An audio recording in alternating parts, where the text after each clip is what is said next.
Sebagai keturunan Bani Hashim, Nabi Muhammad selalu membantu menyediakan air bagi orang yang datang ke Ka'bah untuk memuja berhala. Walaupun demikian, beliau tidak pernah mengikuti upacara pemujaan itu. Beliau sedih melihat perbuatan kaumnya yang menyembah berhala. Menjelang usia 40 tahun, beliau sering bertafakur.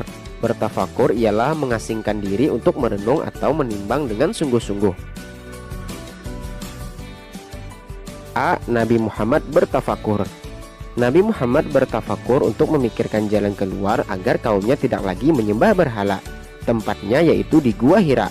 Gua Hira terletak 6 km di sebelah timur kota Mekah. Awalnya Nabi Muhammad bertafakur selama beberapa jam saja, akan tetapi lama-kelamaan ia menghabiskan waktu berhari-hari untuk bertafakur.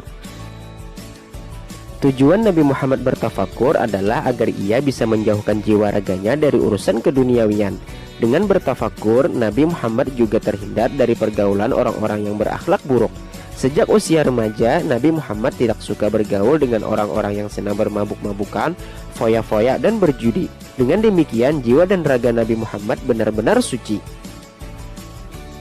Dalam masa bertafakur ini, keluarga Nabi Muhammad tidak pernah menghalangi.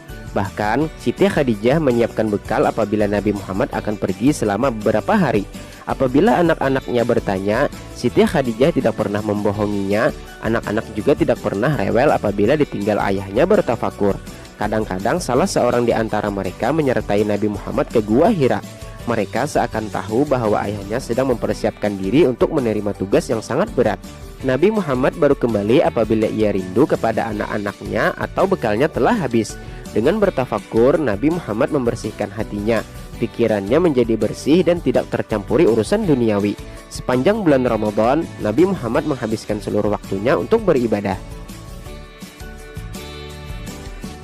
Kemudian turunnya wahyu yang pertama. Pada tanggal 17 Ramadan ada keanehan di dalam Gua Hira. Waktu itu bertepatan tanggal 6 Agustus 611 Masehi. Nabi Muhammad melihat cahaya terang benderang memenuhi gua itu. Kemudian muncullah malaikat Jibril dan tiba-tiba merangkul Nabi Muhammad. Lalu malaikat berkata, "Bacalah." Nabi Muhammad menjawab, "Aku tidak bisa membaca." Malaikat Jibril makin mempererat rangkulannya dan mengulangi perintahnya. Nabi Muhammad menjawab dengan jawaban yang sama. Kejadian tersebut berulang sampai 3 kali. Kemudian malaikat Jibril membaca surah Al-Alaq ayat 1-5. Nabi Muhammad pun menirukan bacaan itu. Hatinya bergetar. Nabi Muhammad pulang dengan badan yang menggigil kedinginan. Ia segera menemui Siti Khadijah dan berkata, selimutilah aku." Nabi Muhammad menggigil seperti orang yang terkena demam. Setelah merasa tenang, barulah Nabi Muhammad bercerita kepada Siti Khadijah mengenai kejadian yang baru saja dialaminya. Siti Khadijah pun membawa Nabi Muhammad untuk menemui saudaranya, yaitu Waraqah bin Naufal.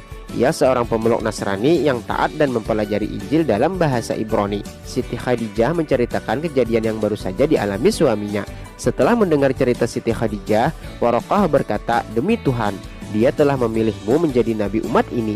Malaikat Jibril telah datang kepadamu sebagaimana ia datang kepada Nabi Musa. Kaummu akan mengatakan bahwa engkau penipu. Mereka akan memusuhimu, melawanmu, dan membuangmu. Sungguh jika aku masih hidup sampai waktu itu, aku akan membelamu." Meskipun khawatir, Nabi Muhammad menjadi tenang kembali setelah mendengar nasihat dari Waraqah bin Naufal. Siti Khadijah juga merasa gembira mendengar suaminya diangkat menjadi nabi. Nabi adalah orang yang dipilih Allah Subhanahu wa Ta'ala untuk menerima wahyunya. Dengan telah diterimanya wahyu Allah Subhanahu wa Ta'ala, berarti Nabi Muhammad telah diangkat menjadi nabi. Kemudian turunnya wahyu yang kedua. Sepulang dari rumah Waraqah bin Naufal, Nabi Muhammad SAW tidak lagi menerima wahyu sampai beberapa saat lamanya. Hal itu membuatnya khawatir. Jangan-jangan turunnya wahyu akan terputus. Di saat gelisah dan takut itu, terdengar suara malaikat Jibril. "Wahai Muhammad, engkau adalah benar-benar Rasulullah." Mendengar perkataan malaikat Jibril tersebut, hati Nabi Muhammad SAW menjadi tenang kembali. Suatu ketika beliau sedang berjalan, pada saat itu terdengar suara dari langit. Nabi Muhammad SAW mendekati suara itu hingga tiba-tiba ia terjerembab. Akibatnya Nabi Muhammad SAW merasakan tubuhnya sakit dan menggigil kedinginan. Nabi Muhammad SAW pulang ke rumah dan menyuruh Siti Khadijah untuk menyelimutinya. Dalam keadaan berselimut itulah malaikat Jibril datang menyampaikan wahyu yang kedua.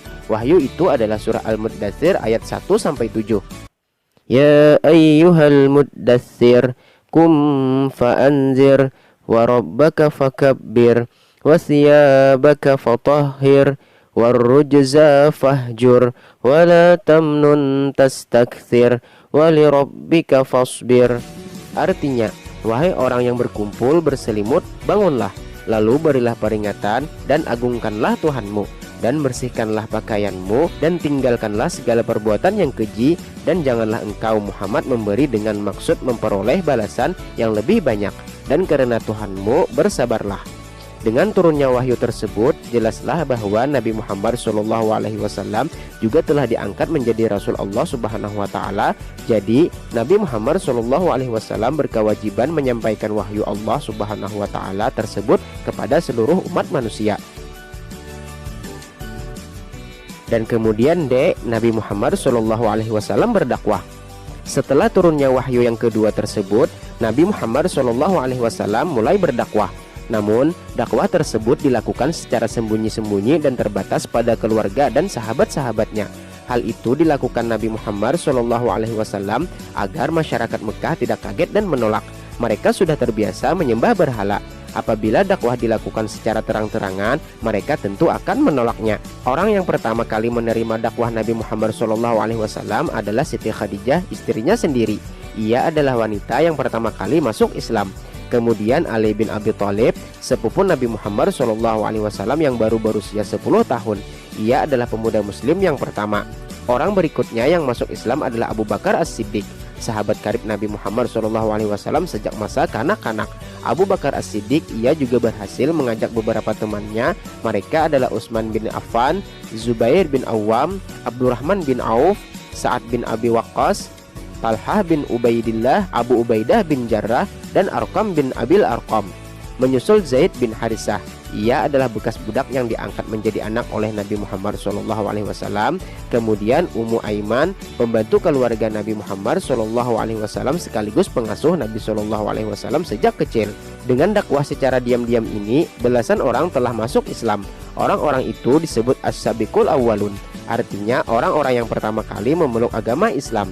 Mereka mendapat pengajaran agama Islam langsung dari Nabi Muhammad SAW di rumah Arqam bin Abil Arqam. Nabi Muhammad SAW menjalankan dakwah secara diam-diam selama 3 tahun. Kemudian turun perintah untuk menjalankan dakwah secara terang-terangan. Perintah itu terdapat dalam surah Al-Hijr ayat 94. Fasda' bima tu'maru wa a'rid 'anil musyrikin. Artinya, maka sampaikanlah Muhammad secara terang-terangan segala apa yang diperintahkan kepadamu, dan berpalinglah dari orang yang musyrik. Nabi Muhammad SAW melaksanakan perintah ini. Mula-mula ia mengundang kerabat dan beberapa orang terpandang dari suku Quraisy. Nabi Muhammad SAW menyampaikan inti ajaran Islam agar manusia hanya menyembah kepada Allah Subhanahu wa Ta'ala. Manusia dilarang menyembah berhala dan benda-benda lain. Manusia juga harus berbuat baik terhadap sesama, serta tidak boleh saling mengganggu dan memusuhi. Akan tetapi kebanyakan orang yang hadir itu menolak ajakan Nabi Muhammad SAW. Mereka menganggap bahwa ajaran Nabi Muhammad SAW bertentangan dengan ajaran nenek moyang. Hanya sedikit saja di antara mereka yang mau menerima. Bahkan Abu Lahab menentang keras ajakan Nabi Muhammad SAW. Ia mengatakan bahwa masyarakat Arab akan memusuhi Nabi Muhammad SAW jika meneruskan dakwahnya. Walaupun mendapat tentangan seperti itu, Nabi Muhammad SAW tidak putus asa. Ia menyiarkan dakwahnya kepada kabilah-kabilah yang datang ke Ka'bah. Nabi Muhammad SAW juga terus mengajak seluruh lapisan masyarakat agar mau masuk Islam. Ajaran yang lain adalah semua manusia itu sama, harus berbuat baik dan dilarang berbuat jelek, hidup bersaudara, serta saling mengasihi. Tidak boleh bermusuhan, saling membenci, membunuh, mencuri, dan mengubur bayi perempuan hidup-hidup. Juga diajarkan untuk taat kepada Allah serta percaya kepada hari akhir dengan adanya surga dan neraka. Mendengar ajaran ini, kaum kafir Quraisy menolak dan menantang ajaran Nabi Muhammad SAW. Namun, dengan kesabaran dan semangat berjuang yang tinggi, ajaran ini lama-kelamaan bisa diterima di kalangan orang Mekah.